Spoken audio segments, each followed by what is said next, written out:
Si Tola at si Jair. Ika-10 kabanata.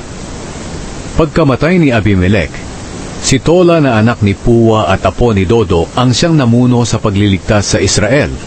Mula siya sa lahi ni Isakar, pero tumira siya sa Shamir, sa kabundukan ng Ephraim. Pinamunuan niya ang Israel sa loob ng 23 taon. Nang mamatay siya, inilibing siya sa Shamir. Sumunod kay Tola ay si Jair, na taga-Gilead.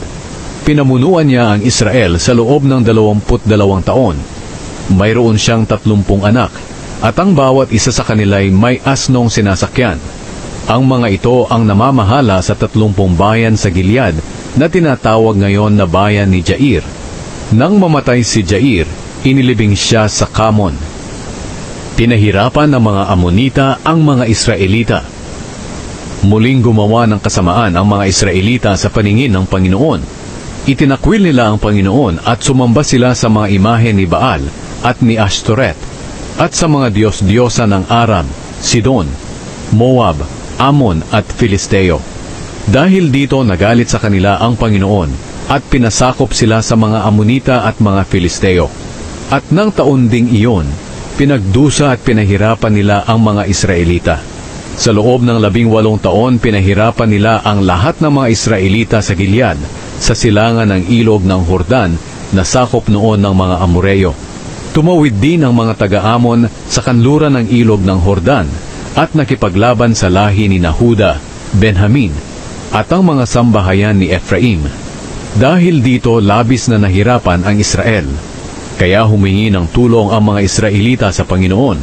Sinabi nila, "Nagkasala po kami laban sa inyo, dahil tumalikod kami sa inyo na aming Diyos, at sumamba sa mga imahen ni Baal." Sumagot ang Panginoon, "Nang pinahirapan kayo ng mga Ehipsyo, Amoreo, Amonita, Filisteo, Sidoneo, Amalekita at mga Maon, humingi kayo ng tulong sa akin at tiniligtas ko kayo. Pero tumalikod kayo sa akin at sumamba sa ibang mga Diyos. Kaya ngayon hindi ko na kayo ililigtas. Bakit hindi kayo humingi ng tulong sa mga Diyos na pinili ninyo na sambahin? Sila na lang ang magligtas sa inyo sa oras ng inyong kagipitan." Pero sinabi nila sa Panginoon, "Nagkasala po kami sa inyo, kaya gawin nyo ang gusto nyong gawin sa amin. Pero maawa po kayo, iligtas nyo po kami ngayon." Pagkatapos, itinakwil nila ang mga Diyos-Diyosa nila at sumamba sa Panginoon. Kinalaunan, hindi na matiis ng Panginoon na makita silang nahihirapan. Dumating ang araw na naglaban ang mga Amonita at mga Israelita. Nagkampo ang mga Amonita sa Gilead at ang mga Israelita sa Mizpa. Nag-usap ang mga pinuno ng Gilead. Sinabi nila, "Kung sino ang mamumuno sa atin sa pakikipaglaban sa mga Amonita, siya ang gagawin nating pinuno sa lahat ng nakatira sa Gilead."